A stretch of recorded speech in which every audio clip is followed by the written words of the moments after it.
വളരെ ലൈഫിൽ വളരെ ഡൗൺ ആയിട്ടിരിക്കുന്ന സമയത്ത് വരുന്ന ഒരു എക്സാമാണ് LD എന്ന് പറയുന്നത്. വളരെ ഡൗൺ എന്ന് വെച്ചാൽ ഇനി ജീവിതം LD കിട്ടിയിട്ടില്ലെങ്കിൽ ജീവിതം അവിടെ സ്റ്റോപ്പായി പോകും എന്നുള്ളൊരു സിറ്റുവേഷനിലാണ് LD എക്സാം വരുന്നത്.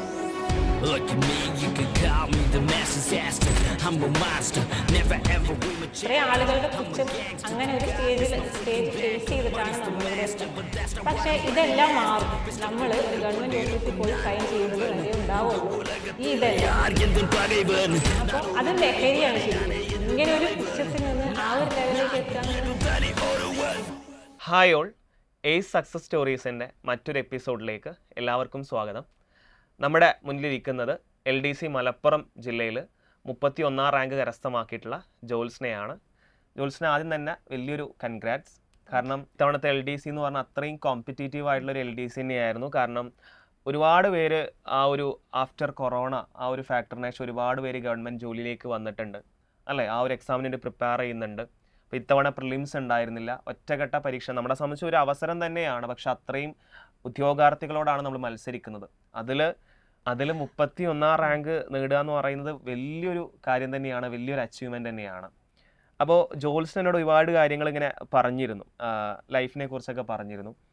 അപ്പോൾ എങ്ങനെയാണ് ഒരു വുമണെ സംബന്ധിച്ച് ഒരു ജോലി അനിവാര്യമായിട്ടുള്ളൊരു കാര്യം തന്നെയാണ് അല്ലേ. അതിപ്പോൾ ഒരു ജോലി എന്ന് അവർ നോക്കുകയുള്ളൂ.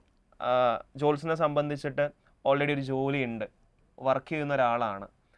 പിന്നെ എന്തുകൊണ്ടാണ്, എവിടെ വെച്ചിട്ടാണ് ലൈഫിൽ അങ്ങനെ ഒരു ടേണിംഗ് പോയിന്റ് ആയിട്ട് എനിക്കൊരു ജോലി വേണം, ഓൾറെഡി ഒരു ജോലി ഉണ്ട്, പിന്നീട് എവിടെ വെച്ചാണ് ലൈഫിലൊരു ടേണിംഗ് പോയിന്റ്, അതായത് ഒരു ഗവൺമെൻറ് ജോലി വേണം, ആ ഒരു തീരുമാനം എടുക്കാനുള്ള കാരണം എന്തായിരുന്നു? ഞാൻ ആക്ച്വലി ഇതിന് മുന്നേ വർക്ക് ചെയ്തിട്ടുണ്ടായിരുന്നത് ഒരു അഗ്രികൾച്ചർ ഡിപ്പാർട്ട്മെൻറ്റിൽ കോൺട്രാക്ട് ബേസിലായിരുന്നു വർക്ക് ചെയ്തിട്ടുണ്ടായിരുന്നത്. ജോലിയെല്ലാം നല്ല രീതിക്ക് തന്നെയാണ് പോണത്. പക്ഷേ അവിടെ ഞാൻ വർക്ക് ചെയ്യുന്ന ഗവൺമെൻറ് ഓഫീസാണ്. അതിനകത്ത് PSC എഴുതി വരുന്ന PSC ആയിട്ട് വരുന്ന ഒരു എംപ്ലോയിക്ക് കിട്ടുന്ന ഒരു സ്വീകാര്യതയുണ്ട്. അത് ഓഫീസിലായാലും സമൂഹത്തിലായാലും കുടുംബത്തിലായാലും എല്ലാം. അത് നേരിട്ട് കാണുമ്പോൾ നമുക്കൊരു ആഗ്രഹം വരും, എനിക്കും ഇതുപോലെ PSC എഴുതണം, ഇതുപോലെ ഒരു പെർമനൻറ്റ് എംപ്ലോയി ആയിട്ട് ഇവിടെ കയറി വരണം എന്നുള്ളത്. അങ്ങനെ ഒരു ആഗ്രഹത്തിൻ്റെ പുറത്ത് നിൽക്കുമ്പോഴാണ് ഞങ്ങളൊരു +2 കുറച്ച് ബാച്ച്മേറ്റ്സ് ഉണ്ടായിരുന്നു. അപ്പോൾ ഞങ്ങളൊരു ട്രിപ്പ് പോകാനിടയായി. അപ്പോൾ ആ ട്രിപ്പിൽ ഇതുപോലെ തന്നെ എന്നെപ്പോലെ തന്നെ കുറച്ച് ആഗ്രഹങ്ങളുമായിട്ട് വരുന്ന ആൾക്കാരാണ് അതിലുണ്ടായിരുന്നത്. അപ്പോൾ ഞങ്ങൾ ആ ട്രിപ്പ് തുടങ്ങി അവസാനിക്കുന്നത് വരെയും സംസാരിച്ചിട്ടുണ്ടായിരുന്നത് ഈ PSCയെ പറ്റിയും, ഇനി എന്ത് ചെയ്യാം, നമ്മുടെ ലക്ഷ്യം നേടാൻ വേണ്ടിയിട്ട് എന്ത് ചെയ്യാൻ പറ്റും എന്നൊക്കെയായിരുന്നു സംസാരിച്ചുകൊണ്ടിരുന്നത്. അങ്ങനെ ആ ട്രിപ്പ് അവസാനിച്ചപ്പോൾ, ഞങ്ങൾ 3 പേരായിരുന്നു പോയിട്ടുണ്ടായിരുന്നത്. ആ ട്രിപ്പ് അവസാനിച്ചപ്പോൾ ഞങ്ങൾ 3 പേരും തീരുമാനം എടുത്തു, നമ്മുടെ ഇപ്പോൾ ചെയ്തുകൊണ്ടിരിക്കുന്ന ജോലി റിസൈൻ ചെയ്യാം, എന്നിട്ട് തൊട്ടടുത്ത് ഏത് എക്സാമാണോ വരുന്നത് അതിനു വേണ്ടി പ്രിപ്പയർ ചെയ്യുക എന്നുള്ളത്. അങ്ങനെ ഞാനും ഇപ്പോൾ സരിത, ഇവിടെ LDC റാങ്കിൽ 34 ഉള്ള ആൾ, അപ്പോൾ ഞങ്ങൾ 2 പേരും കൂടി റിസൈൻ ചെയ്ത് എയ്സിലെത്തി ഇവിടെ ഒരു ടീം ഫോമായി. അങ്ങനെ എല്ലാവരും കൂടി കമ്പൈൻ സ്റ്റഡി ചെയ്തു. അങ്ങനെ LDC റാങ്ക് ലിസ്റ്റിൽ നല്ലൊരു പൊസിഷനിൽ എത്താൻ പറ്റി. So Jyotsna LDC 31ാം റാങ്കാണ്. സോ നിങ്ങളുടെ ആ ഒരു ഫ്രണ്ട് സർക്കിൾ കൂടിയിട്ട് ആ ഒരു ജോലിയിലേക്ക് വേണ്ടി ശ്രമിക്കുകയാണ്. സോ എന്തുകൊണ്ടാണ് എയ്സ് സെലക്ട് ചെയ്യാനുള്ള ഒരു കാരണം എന്തായിരുന്നു? എയ്സ് ഇപ്പം ഞങ്ങൾ ഇവിടേക്ക് വരുന്നതിൻ്റെ മുന്നേ ഞങ്ങളൊരു മൊത്തത്തിൽ നമ്മളൊന്ന് അന്വേഷിക്കുമല്ലോ. അപ്പോൾ ഞങ്ങൾക്ക് മെയിനായിട്ട് വേണ്ടത് ഒരുമിച്ചിരുന്ന് വായിക്കാനൊരു സ്ഥലം, ഒരുമിച്ചിരുന്ന് പഠിക്കാനൊരു സ്ഥലം എന്നുള്ളതായിരുന്നു. അപ്പോൾ എയ്സിനും അന്വേഷിച്ച് നോക്കുമ്പോൾ ഇവിടുത്തെ റീഡിങ് ഫെസിലിറ്റി അടിപൊളിയാണെന്ന് നമുക്ക് അറിയാൻ പറ്റി. അപ്പോൾ അങ്ങനെയാണ് എയ്സിനെ ആദ്യം ചൂസ് ചെയ്യുന്നത്. പിന്നെ ഇവിടെ വന്ന് LDC C ബാച്ചിലാണ് ഞങ്ങൾ ജോയിൻ ചെയ്തിട്ടുണ്ടായിരുന്നത്. അപ്പോൾ ക്ലാസ്സുകളെല്ലാം അറ്റൻഡ് ചെയ്ത് വന്നു. എല്ലാ ദിവസവും ക്ലാസ് ഇല്ലാത്ത ദിവസം റീഡിങ്ങിന് വരുമായിരുന്നു. പിന്നെ എല്ലാ ഫ്രൈഡേയ്സും എക്സാംസ് ഉണ്ടല്ലോ. അങ്ങനെ എക്സാംസ് നമ്മൾ വളരെ സീരിയസ് ആയിട്ട് തന്നെ അറ്റൻഡ് ചെയ്ത് വന്നു. എല്ലാവരും ഒരു ഉള്ളിൽ നമുക്ക് എല്ലാവർക്കും ഒരു കോമ്പറ്റീഷൻ ഉണ്ട്. അത് PSC വരുമ്പോൾ എന്നല്ല, ഇവിടെയുള്ള ഓരോ എക്സാമും ഒരു PSCയുടെ മെയിൻ എക്സാം ആയിട്ട് തന്നെ കണ്ട് അതിനെ വളരെ സീരിയസ് ആയിട്ട് അപ്രോച്ച് ചെയ്തു. അങ്ങനെ എയ്സ് എന്ന് പറയുന്നത് എയ്സ് നടത്തുന്ന എക്സാംസ്, എയ്സിലെ റീഡിങ് ഫെസിലിറ്റീസ്, ഇത് തന്നെയാണ് നമുക്ക് ഇവിടെ ഇങ്ങനൊരു റാങ്ക് ലിസ്റ്റിൽ എത്താൻ പറ്റിയത്. ഓക്കെ. അപ്പോൾ ഇതിനു മുൻപ് ഒരുപാട് PSC പരീക്ഷ എഴുതിയിട്ടുണ്ട്, പക്ഷെ അപ്പോഴൊന്നും നല്ല റാങ്കിലേക്ക് എത്താൻ പറ്റുന്നില്ല. പിന്നീട് എയ്സിലേക്ക് വരുന്നു, ഇവിടുത്തെ ഫെസിലിറ്റീസ് യൂസ് ചെയ്യുന്നു. അപ്പോൾ സ്വാഭാവികമായിട്ടും ആദ്യമായിട്ട് നമ്മൾ ഈ ഒരു PSC പഠനത്തിലേക്ക് എത്തുന്ന സമയത്ത് ഒരുപാട് സ്ട്രഗിൾസ് നമ്മൾ ഇപ്പോൾ പഠിക്കുന്ന കാര്യത്തിലാണെങ്കിലും, കാരണം നമുക്ക് ആ ഒരു GK വൈസ് അത്രത്തോളം ഐഡിയ ഇല്ലെങ്കിൽ ഒരുപാട് ബുദ്ധിമുട്ടുകൾ നേരിട്ടുണ്ടാവും അല്ലേ. അപ്പോൾ എങ്ങനെയാണ് ആ ഒരു ആദ്യം എക്സാം നടന്ന സമയത്തൊക്കെ ആ ഒരു ജോത്സ്നയുടെ മാർക്ക്, പിന്നീട് ആ ഒരു LDC നമ്മൾ ആ ഒരു ബാച്ചിലൂടെ കടന്നുപോയി ആ ഒരു LDC പരീക്ഷ എത്തുമ്പോഴേക്കും എങ്ങനെയായിരുന്നു, ആ ഒരു ഡിഫറൻസ് എങ്ങനെയായിരുന്നു? ഇത് എനിക്ക് ഈ PSC ആഗ്രഹം മാത്രമേ മനസ്സിലുണ്ടായിരുന്നുള്ളൂ. അതിലേക്ക് എത്താൻ വേണ്ടിയിട്ട് എന്ത് ചെയ്യണം, എങ്ങനെ പഠിക്കണം, ഇതിനെ പറ്റി ഞാൻ ബ്ലൈൻഡ് ആയിരുന്നു. എനിക്കൊന്നും അറിയില്ലായിരുന്നു. എൻ്റെ ഫ്രണ്ട്സിനെയൊക്കെ കണ്ടുമുട്ടിയ സമയത്താണ് അവരുടെ ഹെൽപ്പോട് കൂടിയാണ് ഞാനിത് എന്താണ്, എങ്ങനെയാണ് അന്വേഷിക്കുന്നത്, അറിയുന്നതൊക്കെ. അപ്പോൾ ഞാൻ ഫസ്റ്റ് ഇവിടെ വന്ന് ജോയിൻ ചെയ്യുന്ന സമയത്ത് ഞാൻ എഴുതിയ എക്സാമിന് എൻ്റെ മാർക്ക് 29 മാർക്കാണ്.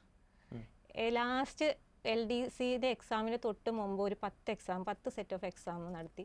അതിനകത്ത് എൻ്റെ മാക്സിമം മാർക്ക് 91.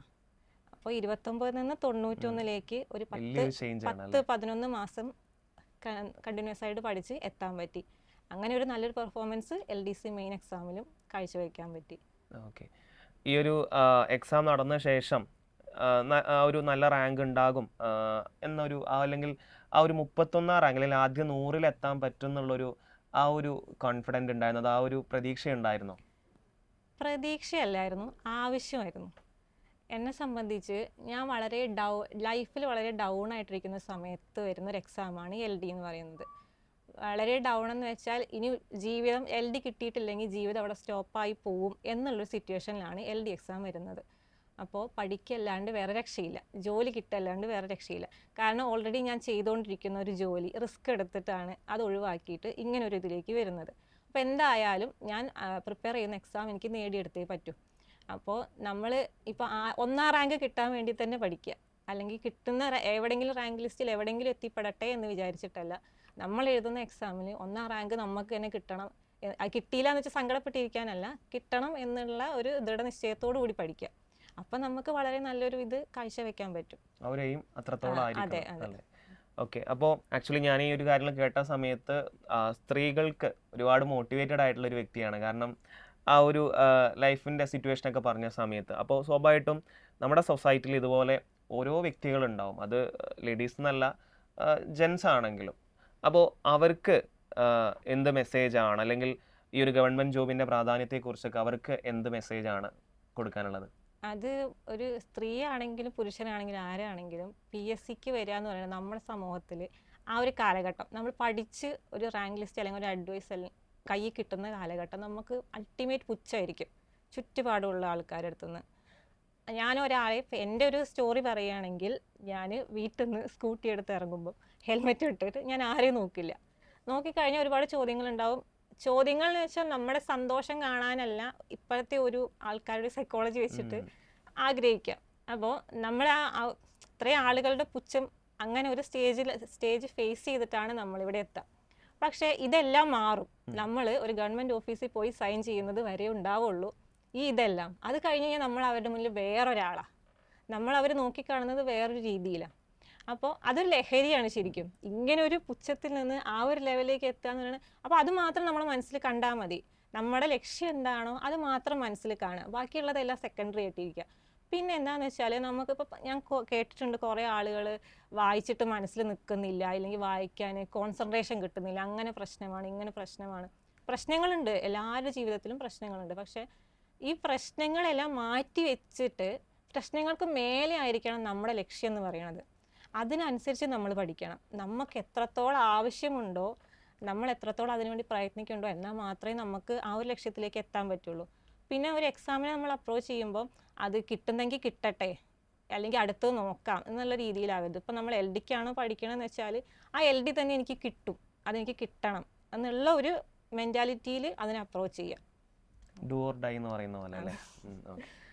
സോ LDCയിൽ 31 റാങ്കാണ്. അപ്പോൾ നമ്മുടെ ഈ റാങ്കിൽ ഒരുപാട് ഫാക്ടേഴ്സ് ഉണ്ടാവും. സോ നമ്മൾ പഠിച്ച ആ ഒരു കൺസിസ്റ്റൻസി, അതുപോലെ നമ്മൾ എക്സാം ചെയ്യുന്നത്. സോ എയ്സിലെ ഏത് ഫെസിലിറ്റിയാണ് ഒരു കീ ആയിട്ട് നിങ്ങളുടെ, ഇപ്പോൾ ഒരുപാട് റാങ്ക് ഹോൾഡേഴ്സ് ഉള്ള, ഇപ്പോൾ LDC ആണെങ്കിലും LPUP ആണെങ്കിലും ഒരുപാട് റാങ്ക് ഹോൾഡേഴ്സ് ഉള്ള ഒരു സ്ഥാപനമാണ്. സോ ഏത് ഫാക്ടറാണ് ഇവരൊക്കെ റാങ്ക് ലിസ്റ്റിലേക്ക് എത്തിക്കാൻ കൂടുതൽ സാധ്യത എന്നാണ് ജോൽസിനെ വിശ്വസിക്കുന്നത്? എക്സാംസിനെ വളരെ സീരിയസ് ആയിട്ട് തന്നെ അപ്രോച്ച് ചെയ്യുക. ഇവിടെ എയ്സ് നടത്തുന്ന എക്സാം എന്ന് പറയുന്നത് അത്രയും നല്ല സ്റ്റാൻഡേർഡുള്ള ക്വസ്റ്റ്യൻ പേപ്പേഴ്സാണ് ഇവിടെ ഉള്ളത്. ഓരോ ഫ്രൈഡേസ് അല്ലെങ്കിൽ ഓരോ ആഴ്ചകളോളം ഇവിടെ എക്സാംസ് നടക്കുന്നുണ്ട്. അപ്പോൾ ആ എക്സാമിനെ വളരെ സീരിയസ് ആയിട്ട് തന്നെ അപ്രോച്ച് ചെയ്തിട്ട് എഴുതുക. അപ്പോൾ നമുക്ക് ഓരോ ഒരു ക്വസ്റ്റ്യൻ തെറ്റിയെന്ന് വെച്ചിട്ടുണ്ടെങ്കിൽ അത് നമുക്ക് എന്തുകൊണ്ട് തെറ്റി, അല്ലെങ്കിൽ ആ ഒരു പോർഷൻ നമ്മൾ വീക്ക് ആയതുകൊണ്ടാണ് നമുക്ക് അവിടെ മാർക്ക് സ്കോർ ചെയ്യാൻ പറ്റാതെയെന്ന്. അപ്പോൾ പിന്നെ ആ ഒരു പോർഷൻ വീണ്ടും പഠിക്കുക. അതുപോലെ ഓരോ ആഴ്ചകളും നമ്മൾ എഴുതുമ്പോൾ നമുക്ക് തെറ്റി വരുന്ന ഭാഗങ്ങൾ നമ്മൾ മേക്കപ്പ് ചെയ്ത് പോവുകയാണെങ്കിൽ ലാസ്റ്റ് ആകുമ്പോഴത്തേനും നമുക്ക് നല്ലൊരു റിസൾട്ട് വരും. അതുപോലെ തന്നെ ഇവിടെ റീഡിങ് ഫെസിലിറ്റി എന്ന് പറയുന്നത് ഇപ്പോൾ പെൺകുട്ടികൾക്ക് 6 മണി വരെ ഉണ്ട്. ഇപ്പോൾ ഞങ്ങളാണെങ്കിലും എക്സാം സമയത്ത് 6 മണിക്ക് ഇവിടെ ക്ലോസ് ചെയ്യുമ്പോൾ തിരിച്ച് വീട്ടിൽ പോവുള്ളൂ. അപ്പോൾ ഇവിടുത്തെ റീഡിങ് ഫെസിലിറ്റിയൊക്കെ മാക്സിമം നമ്മൾ യൂസ് ചെയ്യുക. അപ്പോൾ ഇവിടെ ഒരു ചുറ്റുവട്ടത്തിൽ മഞ്ചേരി ഇപ്പോൾ നമുക്ക് റീഡിങ് ഫെസിലിറ്റി ഇത്രത്തോളം കിട്ടുന്ന ഒരു ഇൻസ്റ്റിറ്റ്യൂഷൻ എന്നുള്ള നിലയിൽ കിട്ടുന്ന നമ്മുടെ ഓപ്പർച്യൂണിറ്റീസ് മാക്സിമം യൂസ് ചെയ്യുക. യൂസ് ചെയ്ത് കഴിഞ്ഞാൽ നമുക്ക് തീർച്ചയായിട്ടും അതിനുള്ള ഫലം ഉണ്ടാവും. ഓക്കെ. അപ്പോൾ ഒരു 10th ലെവൽ എക്സാം ക്രാക്ക് ചെയ്യാൻ സാധിച്ചു. ഇനി എന്തായാലും സ്വാഭാവികമായിട്ടും ഒരുപാട് എക്സാംസ് വരുന്നുണ്ട്. സോ ആ പഠനം അവിടെ സ്റ്റോപ്പ് ചെയ്തോ അതോ ഇനിയും മുന്നോട്ടുള്ള എക്സാമിലേക്ക് പഠിക്കുന്നുണ്ടോ? സ്റ്റോപ്പ് ചെയ്തിട്ടില്ല. അപ്പം ഞാൻ LDൻ്റെ നോട്ടിഫിക്കേഷൻ വന്നപ്പോഴാണ് ഇവിടെ വന്ന് ജോയിൻ ചെയ്യുന്നത്. അന്ന് മുതൽ ഇന്ന് വരെ ഞാൻ വരുന്നുണ്ട്. അപ്പോൾ ഇനിയിപ്പോൾ ഒരു ഡിഗ്രി ലെവൽ എക്സാം എന്തായാലും ക്രാക്ക് ചെയ്യണമെന്നാണ് ആഗ്രഹം. അപ്പോൾ ഇനിയിപ്പോൾ കമ്പനി ബോർഡ് അസിസ്റ്റൻ്റ് നോട്ടിഫിക്കേഷൻ വന്നല്ലോ, അപ്പോൾ അതിന് വേണ്ടിയിട്ടാണ് ഇപ്പോൾ പ്രിപ്പയർ ചെയ്തുകൊണ്ടിരിക്കുന്നത്. ഓക്കെ. സോ എന്തായാലും വലിയൊരു സന്തോഷം. ഈ ഒരു LDC 31 റാങ്ക് എന്നൊക്കെ പറയുന്നത് വലിയൊരു അച്ചീവ്മെൻ്റ് തന്നെയാണ്. അപ്പോൾ വരുന്ന പരീക്ഷകളിലും ഇതേപോലെയുള്ള അല്ലെങ്കിൽ 1 റാങ്കാണ് അത് സ്വപ്നം വെക്കുന്ന ഒരാളാണ്. തീർച്ചയായിട്ടും അത് ആ റാങ്കിലേക്ക് എത്താൻ സാധിക്കട്ടെ എന്ന് ആശംസിക്കുന്നു. Thank you.